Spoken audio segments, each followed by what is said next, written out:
देवनगर नाम के उस पुराने गांव में बिजली का नामो निशान भी नहीं था। रात का अंधेरा ऐसा कि हाथ को हाथ नहीं सूझता। गांव के सबसे आखिरी छोर पर एक छोटा सा पुराना मकान था, जहां सब इंस्पेक्टर राकेश सिंह पिछले 1 महीने से रह रहे थे। उस रात राकेश सिंह को तेज बुखार था। दवा खाकर वे गहरी नींद में सो गए थे। दूर जंगल से अजीब सी सरसराहटें आ रही थीं। अचानक दरवाजे पर हल्की लेकिन दृढ़ खटखट सुनाई दी। राकेश की नींद टूट गई। पहले तो लगा सपना है, लेकिन फिर दोबारा आवाज दरवाजे पर थी। इतनी रात में गांव में कोई चोर वोर नहीं था, लेकिन राकेश पुलिस वाले थे। उनका मन सतर्क हो गया। धीरे से उठकर वे दरवाजे की तरफ बढ़े। कौन है बाहर इतनी रात को? बाहर से कोई जवाब नहीं आया, सिर्फ फिर से खटखट। राकेश ने दरवाजा खोला। बाहर घना अंधेरा था और चौखट पर एक लंबा सा आदमी खड़ा था। उसके सिर और कंधों पर काला शॉल लिपटा हुआ था, जो हवा में हल्का हल्का लहरा रहा था। चेहरा पूरी तरह छिपा हुआ। भूरा कुर्ता, सफेद धोती, साधारण चप्पलें। उसके हाथ पूरी तरह खाली थे। न कोई लाठी, न कोई हथियार। वह बस खड़ा था, जैसे कोई पुरानी तस्वीर जीवित हो गई हो। राकेश साहब, एक बार मेरे साथ चलिए ना। माँ बहुत मुसीबत में है, उनका समय बहुत कम रह गया है। राकेश ठिठक गए। आवाज में इतना सच्चा दर्द था कि उनका दिल पिघल गया। लेकिन पुलिस वाले का दिमाग काम कर रहा था। तुम कौन हो भाई? नाम क्या है तुम्हारा? इतनी रात में कैसे आए? और तुम्हारी माँ को क्या हुआ है? मेरा नाम वीर है साहब। मैं इस गांव का ही था। आप बस मेरे साथ चलिए। माँ आपकी मदद का इंतजार कर रही हैं। वो अकेली हैं, बहुत अकेली। राकेश को एक पल के लिए अजीब लगा। राकेश ने हिम्मत करके शॉल के बारे में पूछा। लेकिन तुमने यह काला शॉल क्यों ओढ़ रखा है? चेहरा क्यों छिपाया हुआ है? क्या कोई डर है या कोई राज है? यह शॉल मेरी पुरानी यादों को छिपाने के लिए है साहब, ताकि कोई डर न जाए। मैं अब वैसा नहीं हूं जैसा पहले था, लेकिन माँ के लिए मैं कुछ भी कर सकता हूँ। कृपया मेरे साथ चलिए। माँ बिना आपकी मदद के वो टूट जाएंगी। राकेश चुप हो गए। जंगल से एक अजीब सी फुसफुसाहट आई। राकेश को लगा कि अगर वे नहीं गए तो शायद कोई बड़ा पछतावा होगा। बुखार अभी भी था, शरीर कमजोर था, लेकिन उस आदमी की आवाज में इतना सच्चा प्यार था कि मना नहीं कर सके। ठीक है, चलता हूं तुम्हारे साथ, लेकिन बताओ तो सही, तुम्हारी माँ कहाँ रहती हैं और ये मुसीबत क्या है? बहुत दूर नहीं साहब, जंगल के पार। बस चलिए, मैं रास्ता दिखाता हूँ। राकेश वीर के पीछे चल पड़े। बाहर का अंधेरा और गहरा लग रहा था, जैसे कोई पुरानी कहानी शुरू हो रही हो। राकेश सोच रहे थे, ये आदमी कौन है? क्यों इतना दर्द है उसकी आवाज में? और क्यों लगा कि यह सिर्फ एक इंसान नहीं, कुछ और है?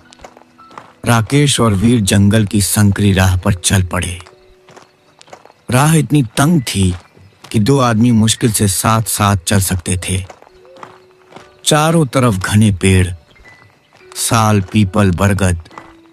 उनकी डालियां ऊपर से झुकी हुई, जैसे कोई हाथ पकड़ना चाह रही हों।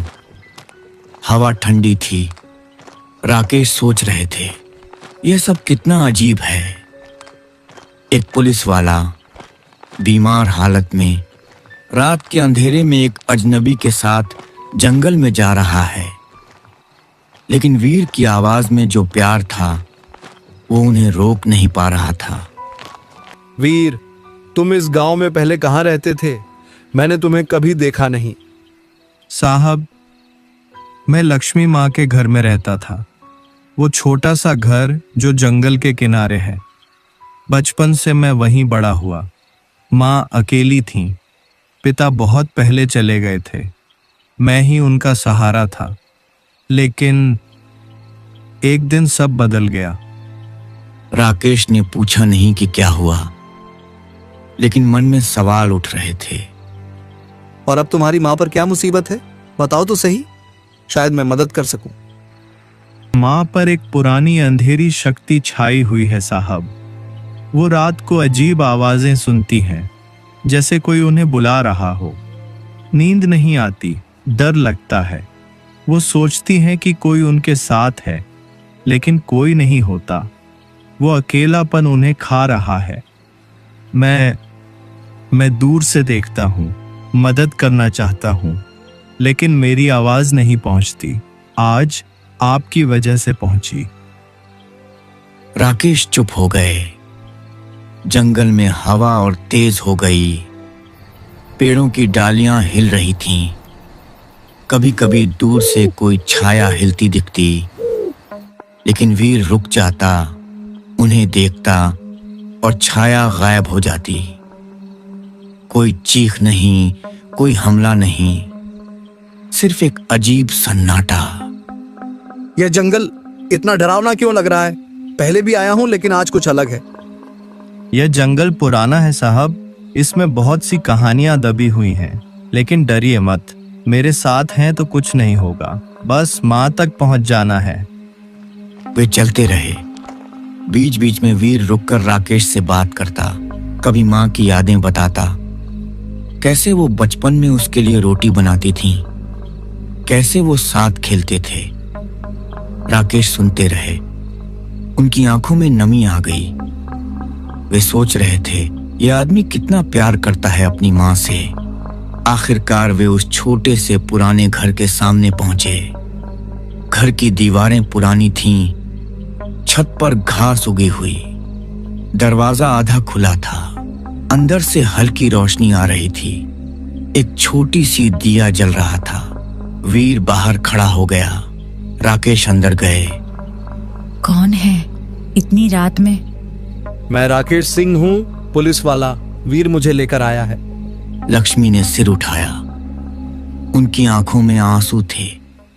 तभी वीर धीरे से अंदर आया। खड़ा होकर बोला, माँ, मैं हूँ आपका वीर। कई साल पहले मैं चला गया था, लेकिन आज खून का रिश्ता मुझे वापस लाया। वो अंधेरी शक्ति जो मुझे ले गई थी, अब आपको परेशान कर रही थी, लेकिन अब वो चली गई। राकेश साहब की वजह से और मेरे प्यार से आप अब सुरक्षित हैं माँ। वीर मेरा बेटा, तू फिर आया माँ को बचाने। हाँ माँ, खून का रिश्ता कभी नहीं टूटता। अब मैं जा रहा हूँ। आप खुश रहना, बहुत खुश रहना। राकेश को कुछ समझ नहीं आ रहा था। वो दोनों की बात सुनता रहता है। उसका काला शॉल हवा में लहराया। वह अंधेरे में गायब हो गया। लक्ष्मी ने पुकारा, लेकिन वह नहीं लौटा। राकेश ने और कुछ सवाल जवाब नहीं किया। राकेश बाहर आए। उनकी आंखें नम थीं। उस रात राकेश समझ गए, कुछ रिश्ते इतने गहरे होते हैं कि मौत भी उन्हें नहीं तोड़ सकती। का रिश्ता सबसे मजबूत, सबसे प्यारा और सबसे अमर होता है। दुनिया की सारी माएं खुश रहें। राकेश घर की ओर चल पड़े। जंगल की संकरी राह अब पीछे छूट चुकी थी। लक्ष्मी माँ को उन्होंने अकेला नहीं छोड़ा था। उनके पास अब एक छोटा सा ताबीज था, जो वीर ने अपनी याद में दिया था। राकेश के कदम धीमे थे। शरीर अभी भी कमजोर था।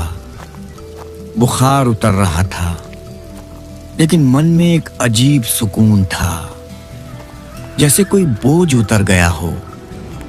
रात अभी भी गहरी थी, लेकिन अब अंधेरा उतना डरावना नहीं लग रहा था। राकेश के कपड़े भीगने लगे। वे रुके नहीं। बस चलते रहे। बारिश की ठंडक उनके बुखार को और कम कर रही थी। पानी चेहरे से बह रहा था, आंखों में मिल रहा था, लेकिन वे मुस्कुरा रहे थे। कुछ दूर चलने के बाद सामने एक पुराना पीपल का पेड़ था। उसकी छांव में कोई खड़ा था। राकेश ने आंखें सिकोड़ी। बारिश की पर्दे में भी वो आकृति साफ दिख रही थी। वही लंबा कद, वही काला शॉल जो अब बारिश में भीगा हुआ लहरा रहा था। वीर, तुम यहाँ? उसका चेहरा अब भी छिपा हुआ था, लेकिन आवाज वही थी, प्यार भरी, दर्द भरी, लेकिन अब शांति से भरी। साहब, मैं बस एक बार और देखना चाहता था कि आप ठीक हैं। माँ अब अकेली नहीं रहेंगी। आपने जो किया वो मेरे लिए काफी था। राकेश पास आए। बारिश दोनों को भीगा रही थी। राकेश ने हाथ बढ़ाया, लेकिन वीर ने पीछे हटकर रोका। तुम सच में चले गए थे ना? मैंने सोचा था शायद सपना था, लेकिन अब तुम फिर क्यों?